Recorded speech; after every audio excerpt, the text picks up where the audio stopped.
So yeah, Corey here with another start of the first episode of the podcast. Speaking to different brothers from around different nations and countries across what we now call Australia. I'm looking forward with the guests we have today. First and foremost, for me, it's been a long time coming, but looking forward to getting this off the ground and speaking to some brothers that have been through some different walks of life. I'll throw over to my guest today. My name's Ivan Clarke. I'm a Barkindji Munyangapa man. So the Barker is the river known as the Darling River, and its traditional name is the Barker, the Kinji, the people who belong to that river. And I'm from the western region of New South Wales. I identify as a member of the Stolen Generation. I'm 60 years old this year. I'm a West Tigers supporter. What else? And I'm living up here on Bundjalung country. I've had a long connection and association with this country since I was 9 years old, and hopefully throughout the conversation I'll get to talk a little bit about the things that I've journeyed through in this country around me as a man, me as a person, me as a child, trauma and so on and so forth. And I love this country. I love being here on Bundjalung country, and my partner and I chose to move up here 5 years and live here. So that's me. I have one daughter who's in her early 30s, and she lives in Sydney, and sadly her mum passed away a year and a half ago of ovarian cancer, and so we've got this really strong connection, and it's really lovely to have her in my life and to support her and be in her life and be there as a dad, as a friend, as a father.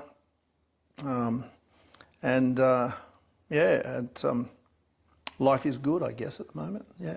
That's good. It's as you touched on there, some elements of different parts of your journey in your life and the traumas within that, but also coming with that is what it is to be a father. We do hear that term broadly used, but I guess in aspects of work and stuff that we've both done, that we see people use that word and we don't actually know what that actually means of being a father. So, and what you said there kind of summed that up, being a friend, being that person just to go to, especially of her time and need now. So I guess, yeah, as you said, it's you've been up in Bundjalung country since you're 9. Yep. So how did you come across the Bundjalung country? So at age 9, my father had died probably about 8 months before we were taken off my mum, and my mum and dad had been pursued by the welfare agencies for years and years and years, and in 1974 they finally caught mum after dad died, and mum had only the 4 boys left. So there was myself, I'm the second youngest. There's one boy younger than me, or man younger than me, that's Roger. There's 2 older, Graham and Wayne. Wayne's the oldest boy. And we were taken in a little town called Uablong West off from mum, and mum had to go to court. And she was charged with being poor, but basically that was the charge, because she was deemed to be unfit to look after the children, no visible means of income and support, no housing. We'd been travelling around mostly to escape the welfare agencies. And so that was a common charge that was used to be able to remove children. And they enacted the old law, which enabled for myself and my brothers to be taken as far away from my mother as was physically possible within the state without going interstate. So this happened in a little town called Lake Angelico out western New South Wales. It's about 5.5, 6 hours west of Sydney, northwest of Sydney. And that little town, it was the last place I saw my mum, and we went into the boys' home. We went to a boys' home called Ralston in Sydney, in Glebe, and we were there for about, I think, nearly a month we were there. And then one day, the 4 boys were there, me and my 3 brothers. One day, this family showed up, and we were introduced to them as the Rogers, and they were going to transport us up here to a little community called Wallingbar, just south of southeast of Lismore. And there was a boys' home there run by the United Protestants Association called Sunnylands Boys' Home. And so me and two of my brothers, one younger, one older, we were placed there. My older brother Graham would have been 11. Roger, my younger brother, was probably 5 at the time, maybe just coming on to 5. And as I said, I was 9. And so that's what happened. We were transported up to that boys' home. And for me, that's where I spent the next 4.5, 5 years. My younger brother Roger spent 10 years there. And my brother Graham, he spent 3 years there. Yep. Yeah. So, and what would happen, it was a religious organisation. So during the school holidays, the boys who were from the region, they would go back to their families for holidays, or an auntie or an uncle or grandparents. But because we had no family up here, we were fostered out to families who we'd go and stay with, foster families for the school holidays. And they'd basically shut the boys' home down, and we'd be with families or foster families. And then when the school started, you had to be back about up to 3 or 4 days before school started. And you go back to the boys' home, and then you'd go back and just resume everything as per normal. Yeah, from what you're telling me there, it's, I guess the term we got for that now is respite care in foster homes. And I guess that buys into the ongoing trauma for our people when we say it's only respite care, or they're only going there till we find out what's going on next. Well, respite care was actually used as a means of control as well. Yeah, very much so. And it was quite amazing how many Aboriginal boys would come into that home, and the non-Aboriginal boys, Anglo-Australian kids who came in, they came from predominantly lower socio-economic families where there was lots of poverty, and there was, obviously lots of trauma and other issues going on, an abusive parent or an addicted parent or an absent parent. And back in those days, in the 70s, and that, religion still had a really big grip on the expectations of society and how society functioned and behaved, and perceptions of were based on religious perceptions. Yeah. And I guess in both the work we've done, we've touched on those religious views and pushed on our people to divide us. How did you find that very early in your life, coming from somewhere so strong in culture and built around family and culture, to be told this was a way of life?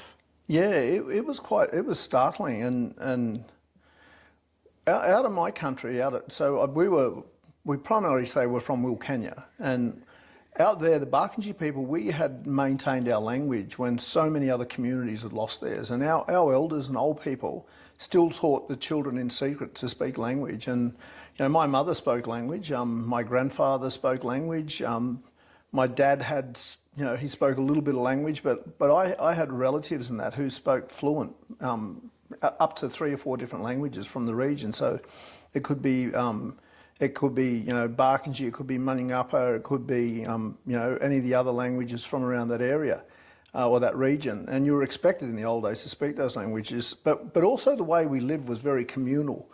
And even though in a town like Wilcannia and living on the mission, it was still very communal. And so coming into this environment where you are independent within a family. In the boys' home, of course, it's communal, and there's great expectation on you to do A, B, C, D, and E. And then you'd go to church regularly. So we went to mass on Wednesday night. We went to church on Sunday. We were encouraged to go along to any of the religious events that were happening in the area. And this area is it's steeped in religion and religious beliefs and practices, and religion has a really strong foothold up here. Or it did have, maybe it's to a lesser degree now. And so being immersed in that was a real culture shock, and we had to learn, we had to change the way we behaved, we had to change the way we thought, we had to change the way we engaged and participated. And you kind of were really, I felt like we were really restrained and constantly observed and watched, and a profound expectation placed on us. Yeah, I guess it's some of the real life experiences. I guess to touch on the boys' home again, it's one of the boys' homes that we know so much about is a Conchella boys' home.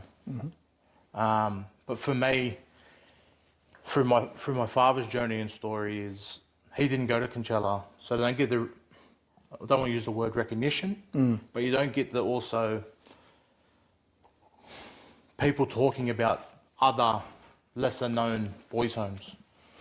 Well, yeah, like Kinchela has such a profound reputation, but there are so many other boys' homes and girls' homes around that have just as brutal reputation, but didn't get the recognition that Kinchela. And my understanding is that Kinchela and Cootamundra, they were government-run facilities, whereas the other boys' homes and girls' homes were ones that were run and managed by predominantly by religious organisations. So of course they had the capacity to be more covered up in their behaviours and actions towards the children who were in their care. Where I think with the government-run facilities, they were exposed for their brutality, whereas the religious ones kind of tended to cover that up a lot more post the closing of children's homes and the abuse that took place within them. So I think that's one of the things that played out as I observed, and I speak like that because I worked with a lot of the Kinchela, well, a large number of the Kinchela boys when I worked at Link Up New South Wales, and there was a real movement to really unpack and look at what the government had supported in the way of treatment of Aboriginal young men and boys and children and girls as well. But I don't think we've ever done that with any of the other children's homes. So we haven't been able to really expose what took place in the religious run facilities. Yep. And so yeah, you said you got up here at the age of 9. And when you went into the foster family and when you were finally released from the boys' home, and so where did you find yourself then? So I went to a couple of different families, but the family that stuck with me the most was a family called the Kerrigans, who I call them my foster family still to this day, and I still have a really strong relationship with them. And I'd been going to stay with them for about 1.5 years, 2 years, maybe even longer. And the woman who ran the boys' home, she did not like them because they weren't overly religious. They went to church now and then, but it wasn't a regular occurrence. And it was not uncommon for them to come and pick me up on a Friday afternoon and drop me back early on Monday morning to go to school, or Tuesday morning if Monday was a public holiday, because they'd like maximise the amount of time that I could be with them. And so the families who ran the boys' home, and it was not qualified people who ran the children's home, it was just people with religious beliefs who came in, and they would be accommodated in the home. They'd have a separate space for their family, and they just managed the boys' home. So at the time that I was being fostered out to the Kerrigans, there was a particular woman who was consistently there managing and overseeing and running the boys' home. Her name was Ivy Smith. She would give the approval for me to stay with particular families, and they didn't like the Kerrigans, as I said, because of their lack of religious belief and engagement. So they basically coerced and forced me to agree to go and stay with a man whose name was Heinz Putin, and he was a lay preacher in Mullumbimby. And he was involved with the church and did all this volunteer work, and but he was also a pedophile. And I was coerced and forced into agreeing to go and stay with him.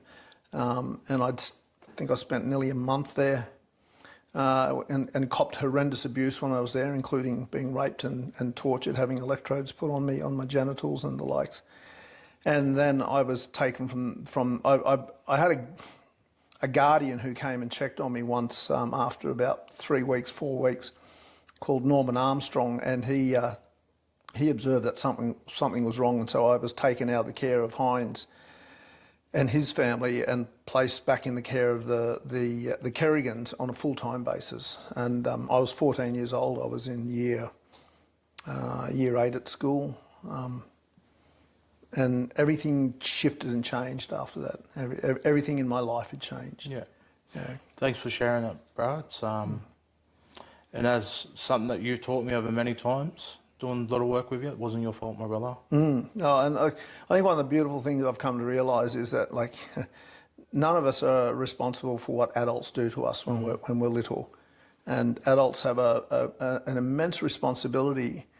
And I think a lot of our society has, because of our own experiences of trauma, as Aboriginal people, I think a lot of those responsibilities have really fallen down, and the construct of our society has really fallen down, and we're trying to live in a construct that's not ours.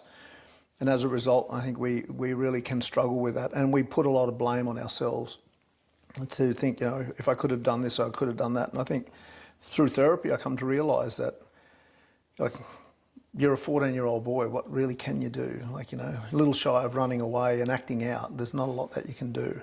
And for me, I everything got pushed down further and further and further, and that played out, of course, later on in life. So, yeah.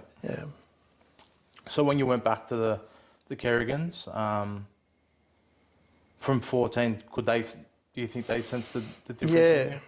Yeah, they did observe the difference. It was funny because years later, when I disclosed to them about the abuse, my foster mum, it was like the light came on. She went like, we knew something had happened. We knew something was wrong. We knew, and we just didn't know what it was. And so it was a real moment for them to understand that they weren't doing the wrong. They weren't doing the right thing. They were just They were trying to look after a child who'd been really, really harmed and hurt and traumatised, and as a result, like I was doing a whole lot of acting out and misbehaving and trying to come to terms with my experiences in this new environment, because I'd only stayed with the Kerrigans over school holidays and for weekends, but here I was now living in this environment. So I was away from my two brothers.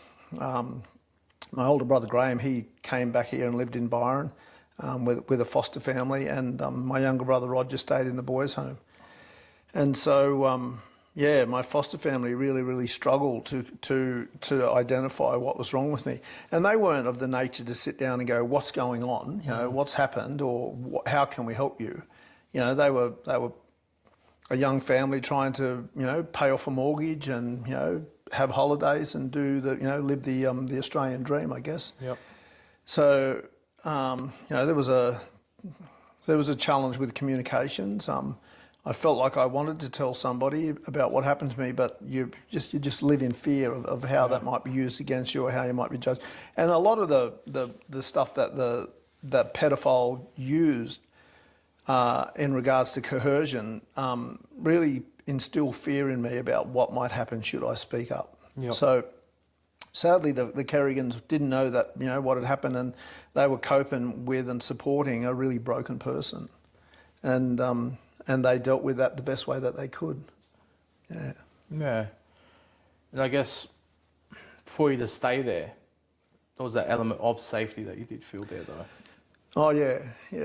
They and look, they had their dysfunctionalities as a family. They liked to have a drink, especially my foster dad. He was quite a heavy drinker, and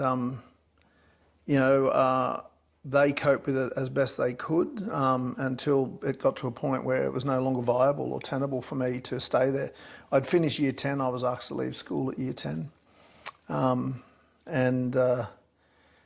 one of the things that happened when I was actually going to school, the high school's in Mullumbimby, and the pedophile lives in Mullumbimby. So he used to come and pick up his kid who was in school every afternoon at the high school.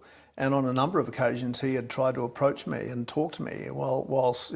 So when school come about probably 1:30, I would just start creating all this anxiety in my mind about like he's going to kidnap me or he's going to take me or something like that. And so I'd just absolutely bolt to get on the bus and then go up the top of the double-decker bus and sit down as far down the back as I could, because it was like where I felt safe. So, I would basically get home to my foster family's home in Byron Bay, and I'd have had every day pretty much massive anxiety attacks about what was going to take place. So I'd get home and do the best I could to kind of meet my obligations and responsibilities, but I was also traumatised. So a lot of times, spent, daydreaming and fantasy and isolating and running off and doing my own things till I found drugs and alcohol. That always had alcohol in the house. Mum and Dad always had alcohol, so It was not uncommon for me to get home from school and have a shot of whiskey. Mum would have a bottle of scotch in the cupboard, or have a nip of wine, or Dad counted his beers. So my brother and I, when we used to drink them, we would have to make sure it was really calculated. Because if he was drinking them, I was drinking them, and Dad was drinking them, it meant that the alcohol would very quickly disappear and the old man would wake up to it. So I think he knew already that we were probably drinking his beer. So, yeah.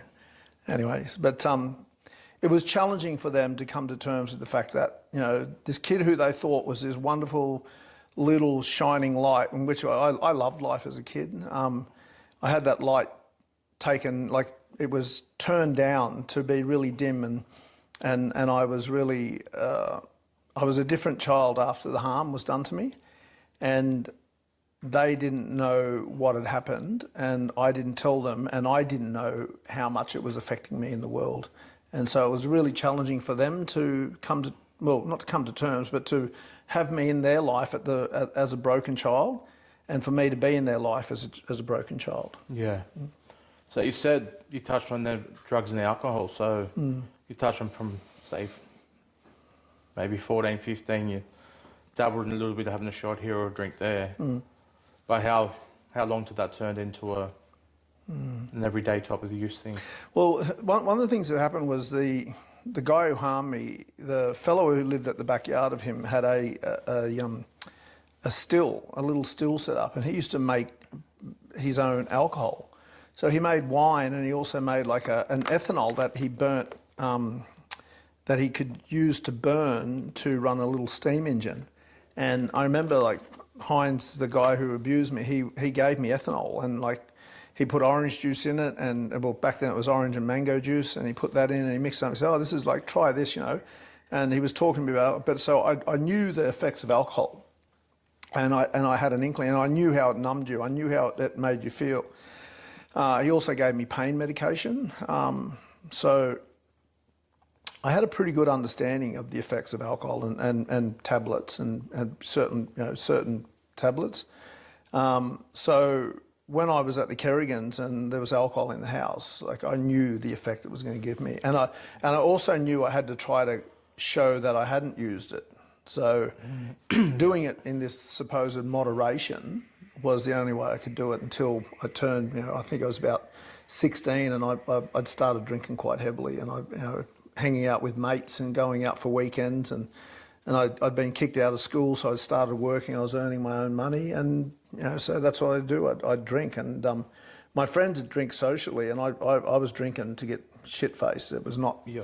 I wasn't going out to be, to have a few social drinks. I was going out to write myself off, and that was it. So, Yep. Yeah, and which resulted in, later on resulted in me basically being kicked out of home. So, yeah, at 17, just over 17, I was 17, I got kicked out of home because, I was, according to Dad, I was not basically meeting my responsibilities and obligations in and around the house. I thought I had been, but obviously his perception and my perception of that were two different things. So yeah, at 17, I basically ended up homeless in Byron Bay. And that was a real challenge because, you don't just go off to your family. Like, if I was in Wilcannia, I would have went and stayed with an aunt or an uncle or a cousin. But you don't do that here, and you don't kind of impose that stuff in white society. Yeah. So that was a really challenging time for me. Yeah. Yep. So as being kicked out, how long was it before you kind of found somewhere you could call your own rather than couch surfing or sleeping on the street? Or Well, my brother was living in Byron at the time with a family called the Bells. Lovely people, really warm people. They took me in for a few nights and for about a week, and they even tried to do some negotiations with Canon Mavis for me to go back and stay there, but that fell through. So they then helped me and my brother to move in with a guy who he had a unit in Byron Bay.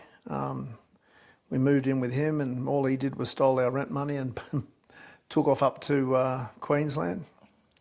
And, I was drinking, working and drinking and working and drugging and going out and partying and, I had no real guidance around kind of how to live a life as a individual trying to, as a young person trying to set your priorities up around, what you should be doing. I felt pretty hopeless at the time, and there were a few. We got mixed up with a drug dealer, who ended up getting busted. Just with pot, a lot of pot, and we were fortunate enough to escape being charged. But we were knocking around with people who weren't the most savoury according to society, but to us they were nice people. We found a place to belong. They were pretty accepting, and so I stayed here in Byron, just living at different places till I was 19, and then I decided to go and reconnect with my family at 19, and so I went to Sydney and then went on out to West Wyalong, and so at 19 I'd put Byron Bay behind me and decided that was it. And I'd had a small amount of engagement with my foster family, but I felt incredibly alone and incredibly isolated, and just did not want to be in this area at all. And it's like I just didn't feel like I belonged anywhere at all. Yep. And certainly being here in Byron didn't help me to feel connected, because I had friends and they had families, but it's not like a black community where they go, come and stay with us, brother, you'll be okay, and just help you out and that. Yep. So it was, at the time, it was a really challenging and confronting space and place to be in for me. Yeah, yeah. And understand that it's not really having a sense of belonging to a place other than a connection of a foster family and a brother that lived here as well. But also then used to being out in your own type of trying to find and path your own way in a country that's not yours, and a feeling's not familiar. Yeah. So when you did, I guess, go to Sydney, then West Wyalong, what was trying to reconnect with your family? How did that go for you? Yeah, so it was actually it was both good and bad, insofar as I went to Sydney, and I had a sister who was a nurse there, and she was living in Strathfield. I don't know where she was nursing, probably somewhere locally around that area, and she had an ex-husband who lived at Cabra, and they were still quite good friends, and so she was struggling with her own stuff, and so I stayed with her ex-husband, and got running around a bit. And Cabra was pretty much the heroin capital of Australia, so I never wanted to be an IV drug user, so I had my first introduction to heroin in Cabramatta, and I smoked heroin. I'd had a pretty big addiction to medications or tablets, anything that I could get, and did a lot of doctor shopping. So I spent probably about a month and a half in Sydney, and left there really with a taste of what heroin was like. And I went out to West Wyalong, and to two sisters who I hadn't seen since I was 9 years old.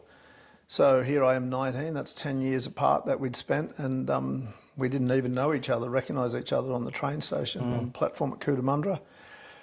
I went and stayed with my sisters for a little bit in West Wyalong, then got my own place, got in a relationship, a dysfunctional relationship, and with a non-Aboriginal girl. Lived there, worked there, played a bit of football in and around that area, and drank a lot, and was violent. It was in a lot of violence, and the violence was not only just towards other people. Like, it was violence on the football field. I worked in a pub. There was violence there, but there was also domestic violence, and that was because I had no understanding of how to cope with or deal with my own feelings and my own experiences of trauma, and how that affected my attitude, my behaviour, and my choices, and including my lifestyle choices. Yep. So yeah, it was a really tumultuous time. But I had a work ethic, so I'd always get up and go to work. But I'd just go to work absolutely shit faced, and think that nobody knew. And I was working at a pub. I was working on the land council and doing a few other things. And there was levels of functionality that kind of kept a persona to the outside world that I was okay. But behind closed doors, I was just a mess. Like I'd go and isolate, and I wouldn't want to talk to people, or I'd shut down and wouldn't want to be around people. And and when I did, it involved alcohol and drugs as my confidence booster.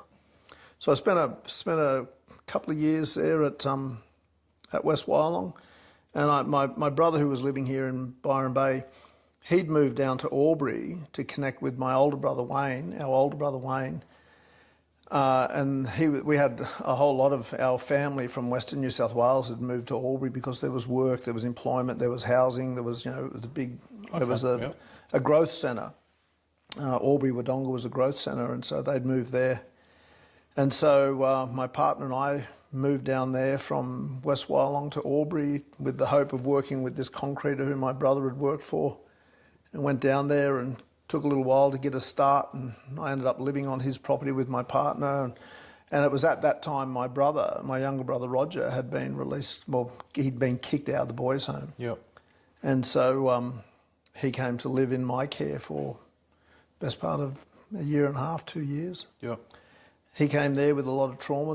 That woman who I spoke of before, Ivy Smith, she'd been sexually abusing him in the boys' home. Her husband found out and was going to kill him. He was 15 years old, and so he got kicked out of the boys' home and dumped into our care.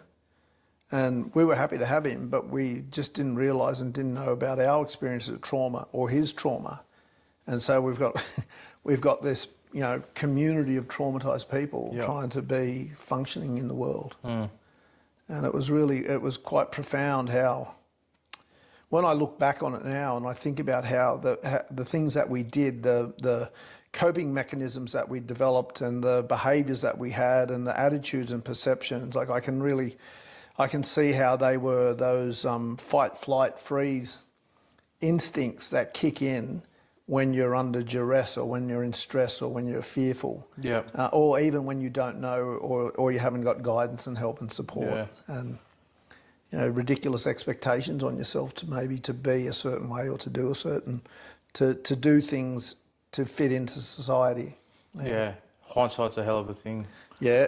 We were only speaking about before. You look back and previous relationships or other.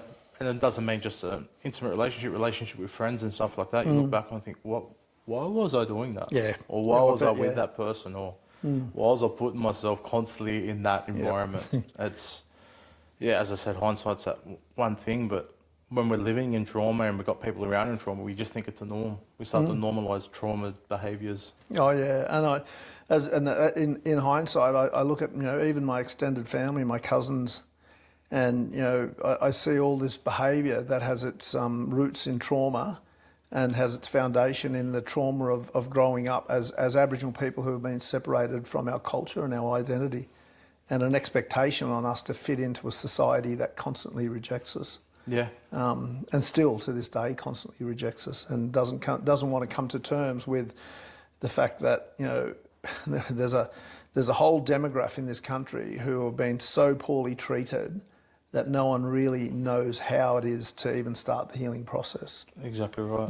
Yeah, it is funny you say that, and one thing we both say a lot is, as Aboriginal people, we live in a domestic violence relationship. Oh yeah, yep. With the border of Australia, so. And then you have those conversations, or how do we work in the domestic violence setting, and how do we change that? It's like, let's understand that we're built on it, and people continue to prosper from what they did through colonisation. So. It's having those deep. If we want to make those changes, about having those deeper conversations. There's a lot to unpack with that.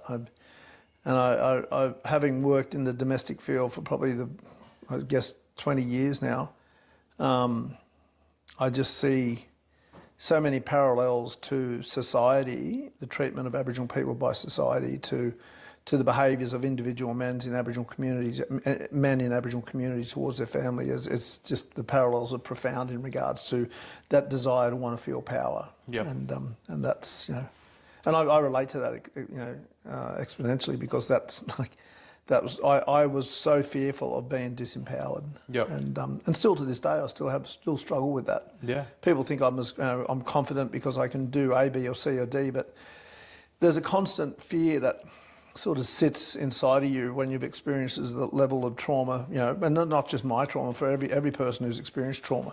It affects your identity, your sense of self, your confidence, your esteem, your values, your principles, your ethics, your morals, your standards. And it plays out in a way that gives you these little idiosyncrasies and behaviours that they become your go-to. And if you haven't been given any other tools, then you just keep going to the go-to tools. You revert to them. And it's on all those things that you just mentioned, it's then our outlook.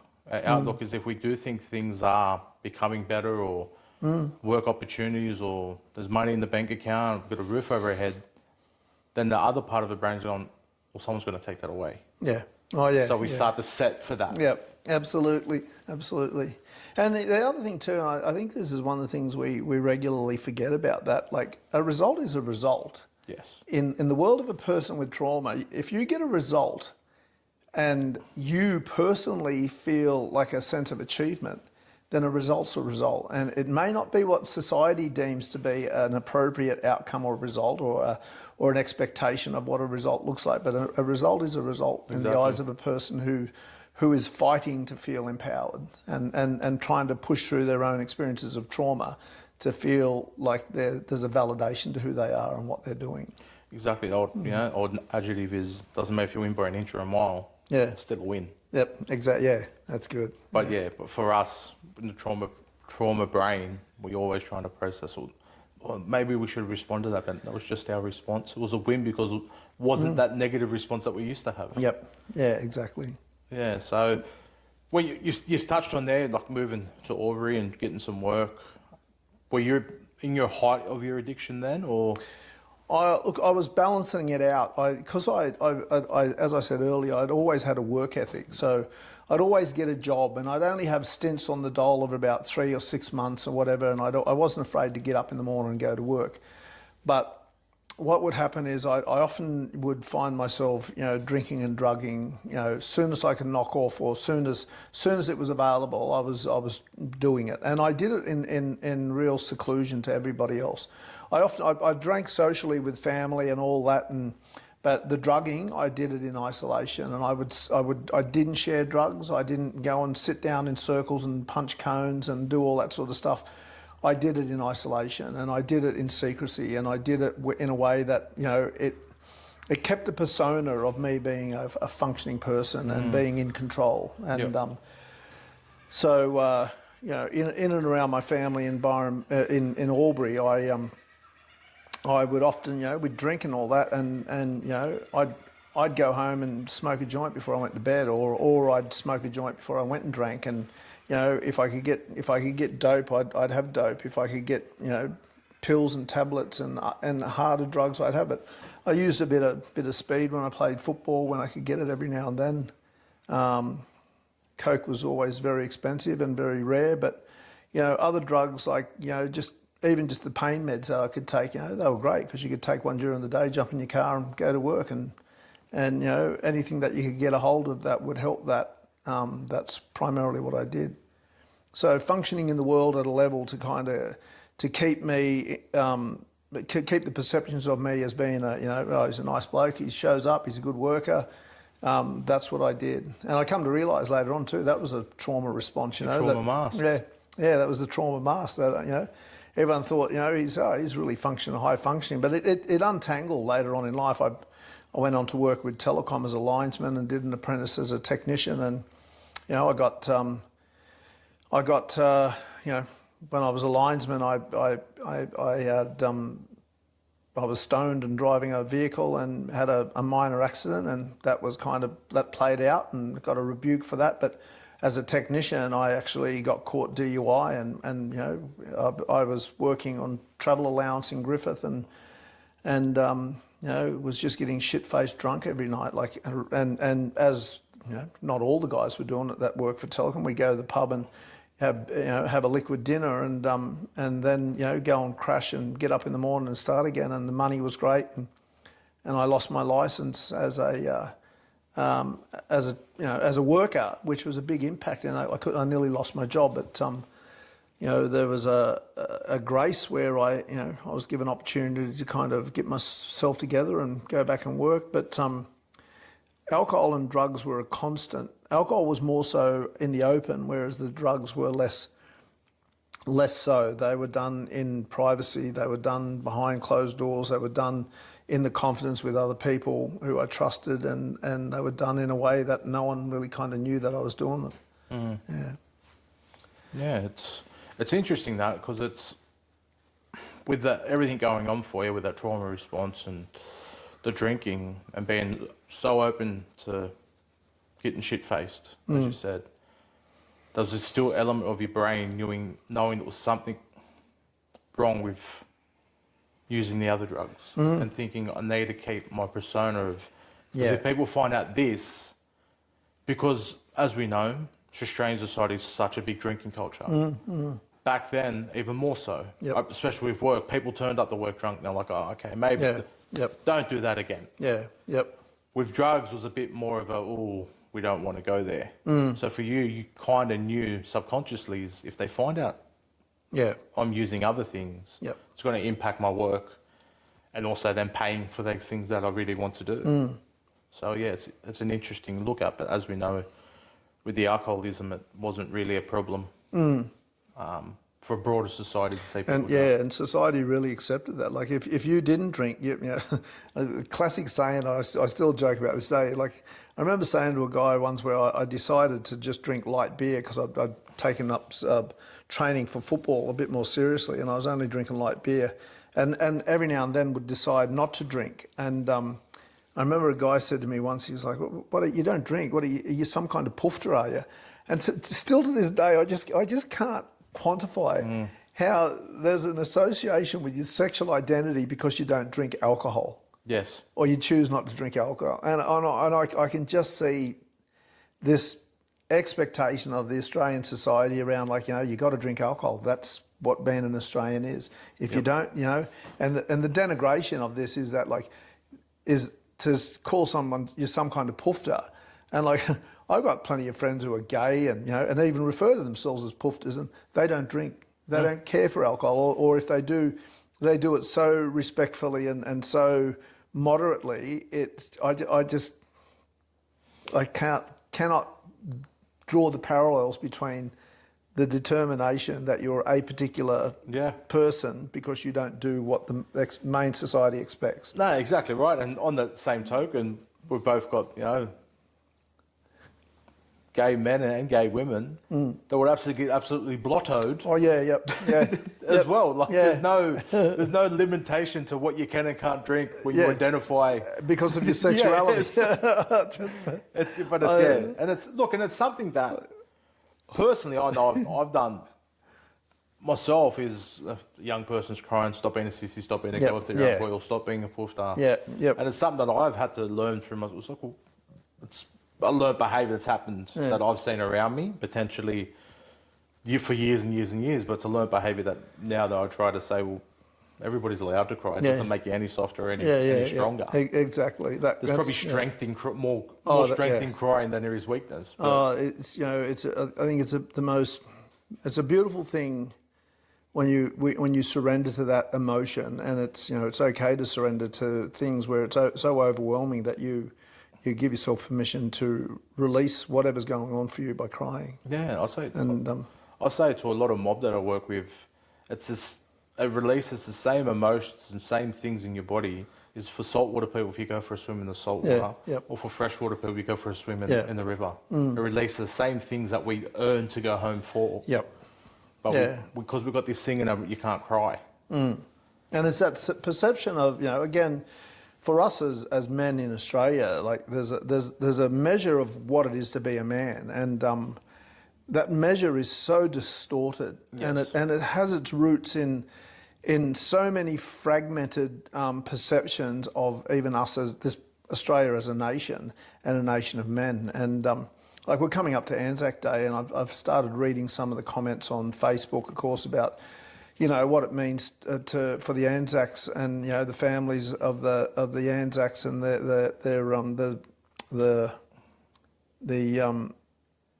I lost my thought there, but the families of the ANZACs and how a high regard they hold that themselves to be in, and keep painting this picture of these heroes. And I've said this to a few people. I've said we need to think about as well that men who went to war did horrendous things. Yes. And we as a nation, we're a nation that is built on horrendous behaviour towards each other, towards First Nations people, towards any other ethnicities that come here. Put those men on boats and send them to another country with a gun in their hand, and I'm quite sure that what you're going to get is a whole lot of horrendous behaviour, and that is trauma within itself. It's a perpetuation of trauma. Yep. And I certainly see for men who've been to war in Australia, this thing of don't talk about your trauma, don't talk about what happened over there, and coming up to ANZAC Day, everyone waves the flag and drinks beer, and plays two-up to celebrate what was one of the most traumatic times in the world, in the story of the world, not just Australia, but we can only speak in the context of Australia, I guess, because we're Australian. We're Australian.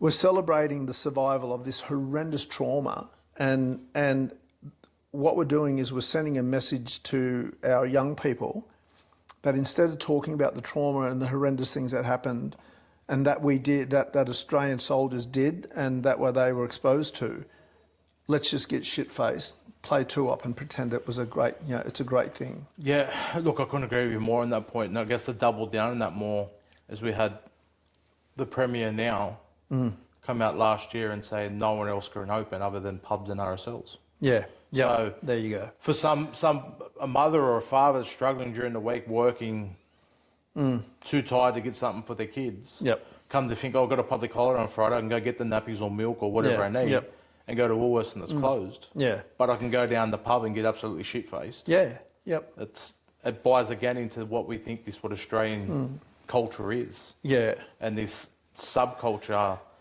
that has to revolve around that because this is the almighty way of living.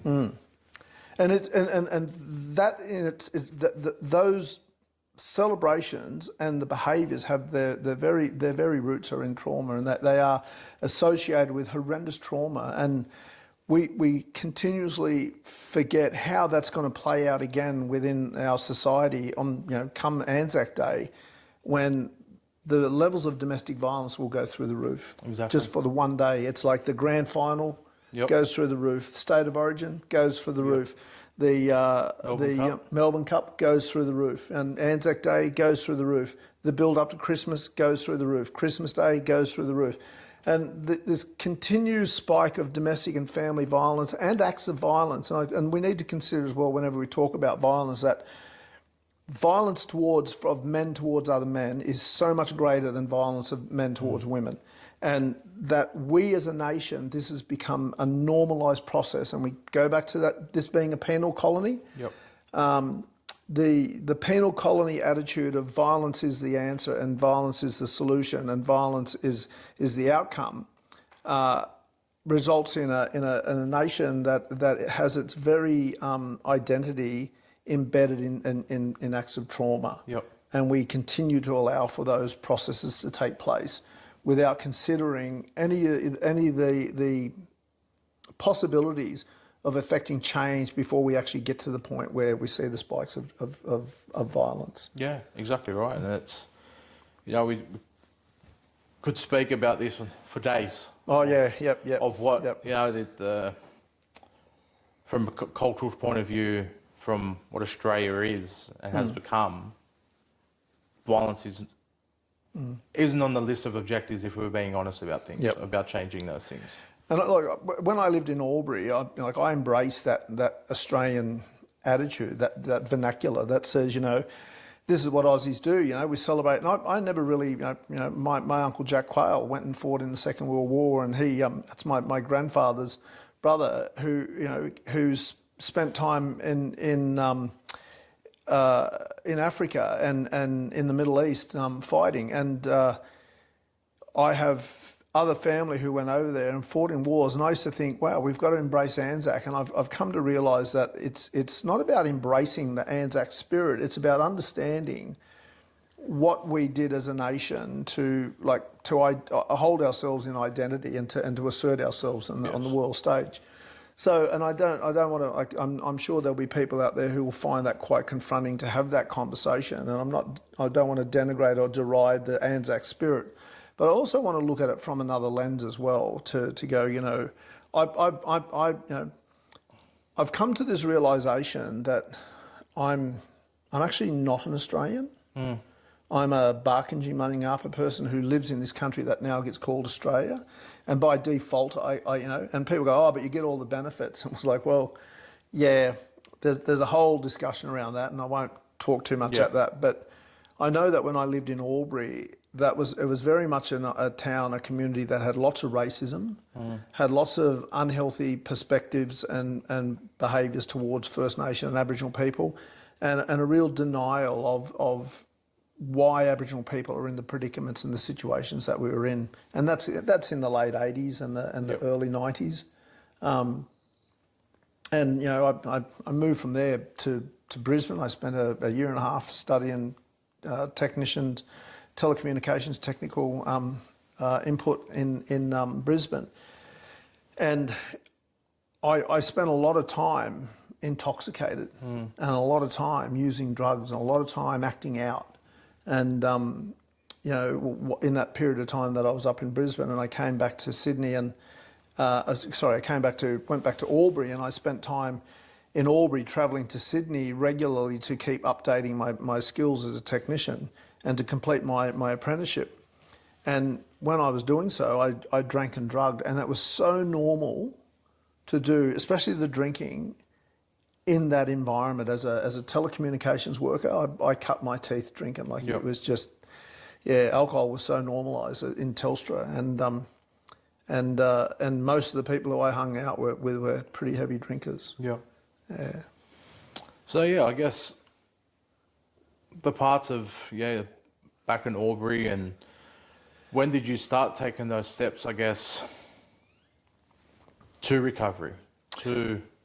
Yeah, well, I think for me it was I slowly started losing things. I started disconnecting with people. I came to Sydney to study to do a particular course that I had to do as a technician. I met a young Torres Strait Islander Irish girl, gorgeous woman, who I wooed, and I basically took her as a hostage and got her pregnant, and she hadn't.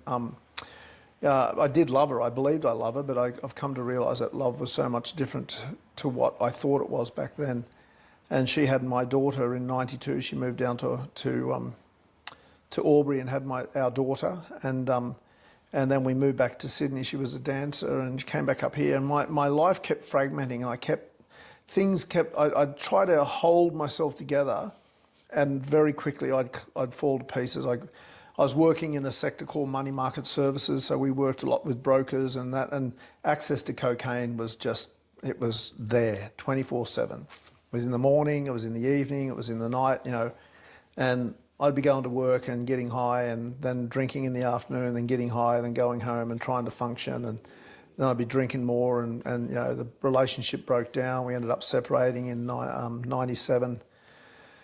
My daughter went with her mum, of course, and I left the job after 10 years, 11 years as working with Telecom. I left the job and basically did what's called a geographical, and I started losing more and more. I started losing the ability to get up and go to work and function every day. Yep. I started, acting out more. I started doing a whole lot of things that again has their roots in trauma, and they were my fight, flight, freeze behaviours that helped me as a coping mechanism to the confrontation of my own consciousness of what had happened to me.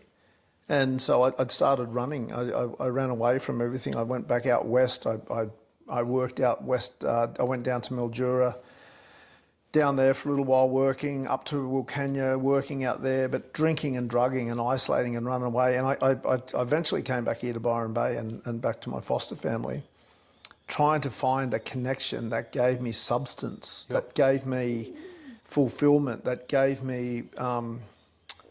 sense of belonging? Yeah, sense of belonging. And I just couldn't, wherever I went, I couldn't find it. And I ended up back here in 2000, and I was on the, I'd lost everything. I'd lost my family, I'd lost my connection with my Aboriginal family, I'd isolated myself, and I was just in a state of constant depression. I'd lost my pride, my dignity, my self-esteem, everything was gone, and I was actually, I'd made arrangements to take my own life, and I was living in a caravan over in Ballina, and I just was, everything was gone. I had no money, I had no friends, I had no connection, and I just, I was absolutely at a loss. Yeah. And I'd slowly, everything just had been taken away, or I'd removed myself from it. And I was only left with me and my pain and my heartache and my trauma. Yep. And I did not have the tools to be able to cope with that. So the solution was take my life. Mm-hmm. And that's what I was going to do. And there was an intervention. There was a person knocked on my door basically and observed that there was something that wasn't right. And as a result of that, I ended up in a rehab in Sydney, in Pitt Street in Sydney, called Who's We Help Ourselves, drug and alcohol rehab program. And I was introduced to recovery there. And I did 12 months of that program, 6 months in their residential, 6 months in their halfway, and then I did 12 months, or thereabouts, about 6 months actually, in their three-quarter way. Yep. And then I moved out into the world, and it was 2000, in July 2000 that happened, and I have not picked a drink or a drug up since then. And I've maintained that course of recovery, that course of healing. And but it was bloody hard. It was hard to go into an environment where there was only one or two black people or black faces that you see. AA, I attend a lot of Narcotics Anonymous, but AA has more Aboriginal people probably per capita than what NA would have, and alcohol use throughout Aboriginal communities so much more prevalent than drug use. But I'm not saying it's no less a problem. But I went into recovery in 2000, and that began a journey of change for me. Yeah.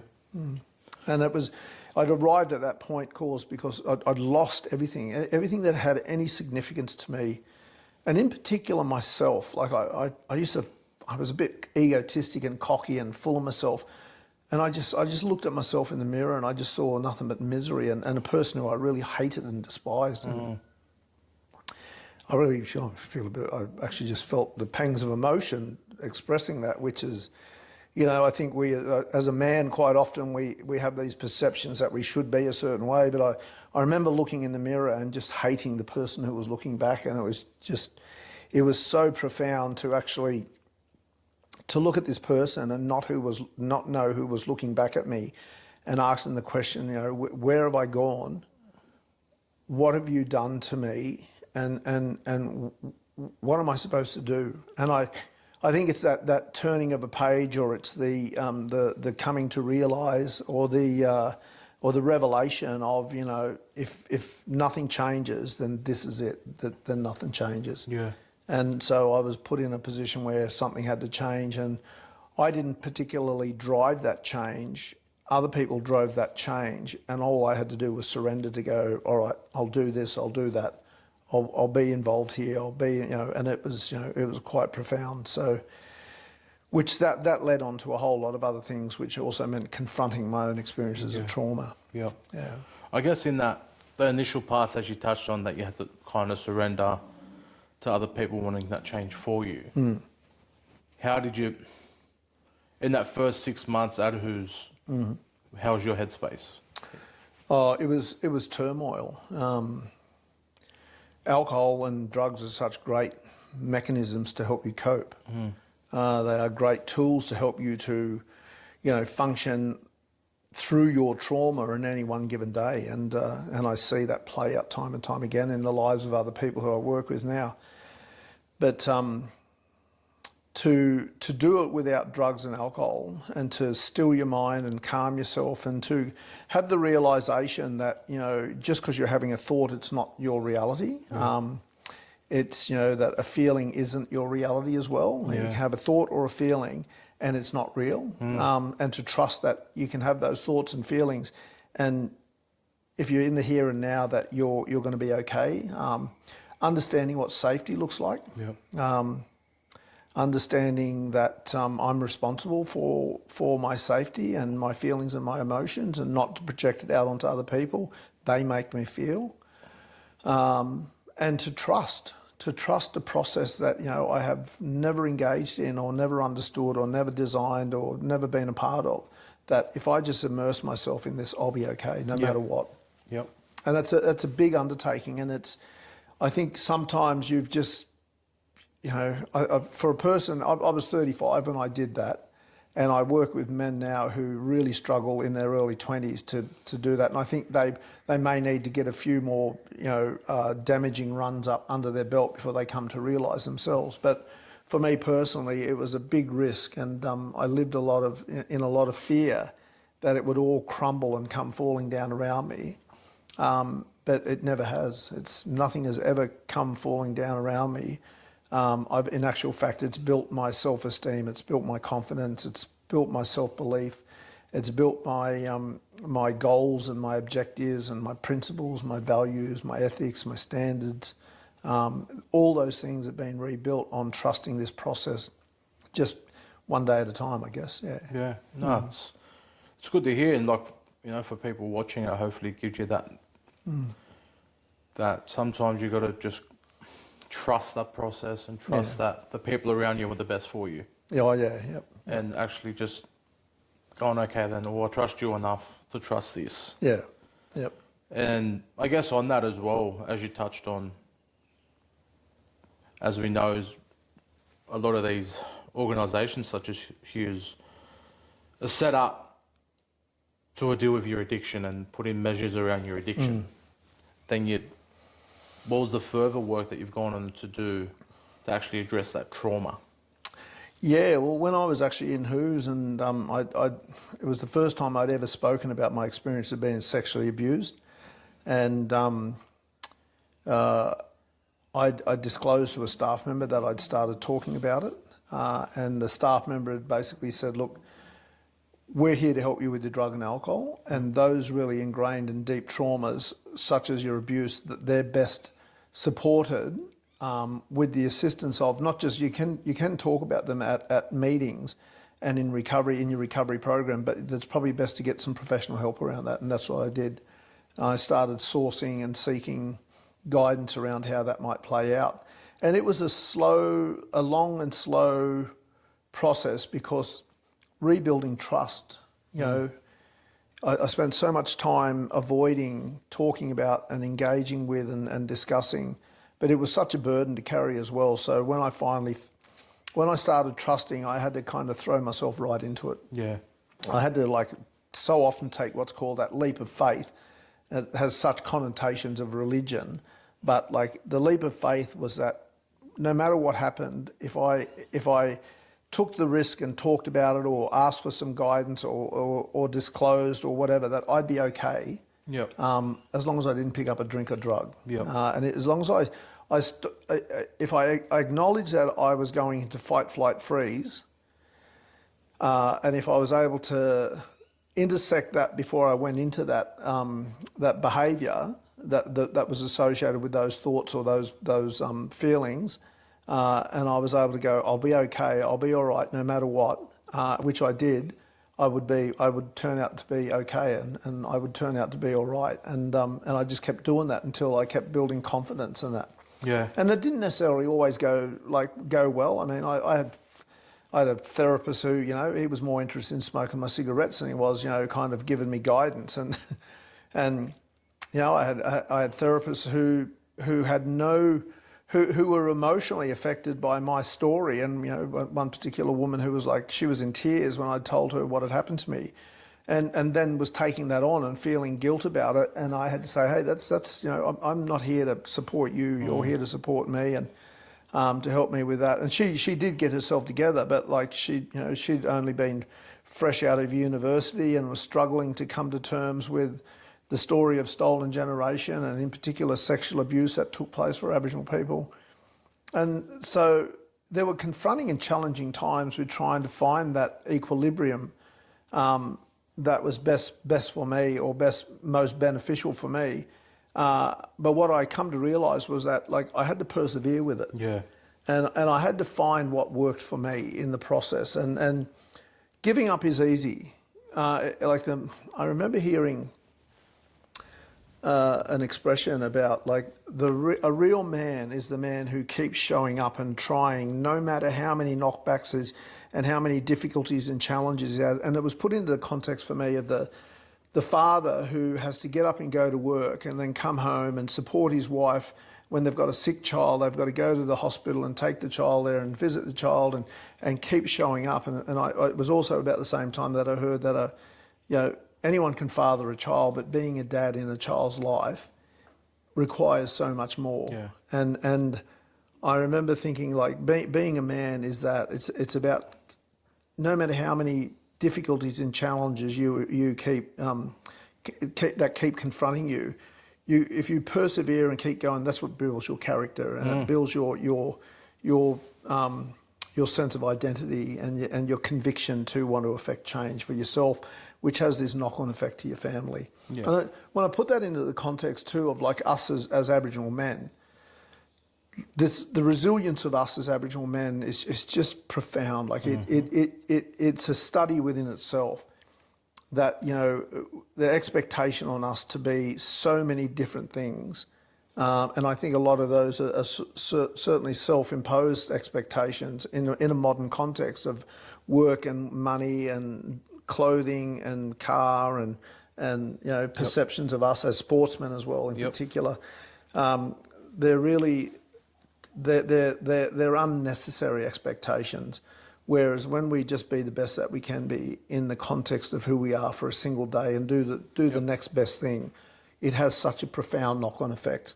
And they're the things that our little people, our young people need to see us, and especially our young men need to see us as men. I went on a bit of a tangent, I'm sorry. No, that's fine. It's funny. On what you're saying, those key accountabilities of what it is to be a father, but also to be a man, is I use those same concepts and that same yarn working with young men around. That's what actually being a gangster is. Yeah. Being a gangster is actually turning up when times are hard at home. Yeah. Doing the right thing, turning up to work. Yep. And that's what actually being a gangster is. It's not hanging around the streets. Yeah. The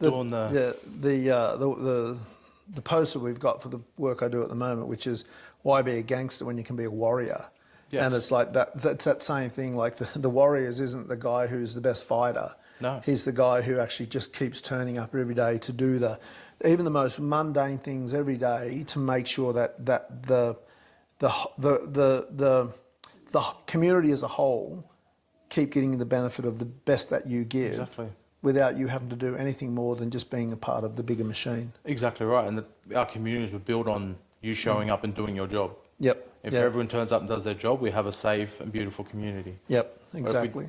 If we drop off and not doing our job, well, you're letting not only yourself down, but the community down. Yeah, and the community then has to do so much more to carry you and to hold you and sustain you. And we see that a lot with the trauma that plays out in our communities, where to go back to that very part of our discussion where we look at the children needing the extended family now to have to step up and look after the child of, and we did that as a society, but we're now doing this under a white construct. Yeah. And there are expectations that come with that. And I think the love of extended family, looking after a child where mum and dad are struggling, having difficulty, is just a profound experience in itself. But it's also, we need to also consider that the mum and dad who are struggling to not have they need so much more love, and usually the place of harm that was done where it should have been the love and the care. And we create an environment where the children who go into care don't necessarily always go into safe environments. Exactly. So right. it can be a perpetuation of that trauma. And these are things that I think, as Aboriginal people, we really need, and as Aboriginal men, we really need to look at where does accountability and responsibility and safety sit within those paradigms to ensure that we don't perpetuate the trauma of historical behaviours. Exactly right. And there's so much great work out there being done by different individuals, but there's also working against these systems, especially as black men, where black men are continuously taught down and locked up at a higher rate than anybody else. That we need to really continue doing the work we're doing, but really have these conversations, not only with us, but broader and younger people, to bring them on board and to what the vision actually is. It's not to be the best and the powerful. It's to be beside your community. Yep. And that's where a lot of our young people over generations have lost that thought process. It's about being up at the top. And for myself, it was like that. For me, growing up, I thought I had to have the most money. I thought that's the way you make change and that's the way you be the best person. And through that, those negative things I was doing to make my money. Yep. But to actually working through things is actually no, where you want to be is just beside your community. You don't want to be in front of them. Yep. And because we think we are so far behind them, our communities, it's just no, bring me back up an even keel and let's work together. Yep. To bring our communities back to what in a modern society now is. Yeah. My friend Victor Morgan used to say, when we did the programs around the state, the Strong Aboriginal Men's programs, he used to say to the guys in the last workshop, he'd often challenge them and confront them to say to them, how do you want to be remembered when you're no longer here, and you all you are is a picture in a frame on a mantelpiece or on a cabinet or beside a bed or in someone's wallet? How do you want to be remembered? And it was such a profound question. And we would pose that, he would pose that to the men. And, no one ever said, I want to be remembered for how much money I made, and I want to be remembered for how much real estate I bought, or I want to be remembered, I want to have a plaque on the wall or whatever. It was things like, I want to be remembered as being a good man and being available and being present and being supportive and being funny. And then they'd say things like, I want to be remembered for being a good footballer, or I want to be remembered for being there for my mates. Or there were so many times it was about that human engagement and that human contact and that family presence and connection. And it wasn't about their clothes, it wasn't about the material things, it was about their identity as a present man who was there to be available when it was required. And it was such a beautiful thing, and I still use that question with the guys I work with, because if I'm going to throw it out to them, I've got to ask myself that as well. How do you want to be remembered? And I want to be remembered for what I gave to my community, and for what I worked at within my community, as opposed to what I took personally from it. Yeah. I think that, no better way to finish that. Uncle Victor's thoughts there of asking that question, because it's a question we continue to ask ourselves every day. What do I want to be remembered for, and how do I? And that could be as a person that, from a workforce point of view, as a father, as a partner, as a son. There's all different elements that come to that question. So I think it's a great way to finish the first podcast for Healing Through Yarning. Thank you for being a part of it, Uncle Ive. And thank you for all the work that you have done, and thank you for also being that part of my journey as well. Oh, it's my pleasure, Bros. Thank you for the opportunity. And you've talked about this so often about doing the podcast, and I'm incredibly proud to see you actually do it. And it's a privilege and an honour to be, the first one to come and sit down with you and to talk about, us as men and as black men. And Bros, I can't be nothing but proud of you, because you've you've stood up and done phenomenal things with your life, and I'm grateful to be a part of that journey. And thank you, bros. Appreciate Thanks, it. bro. Too easy. Sweet. Thanks, bro.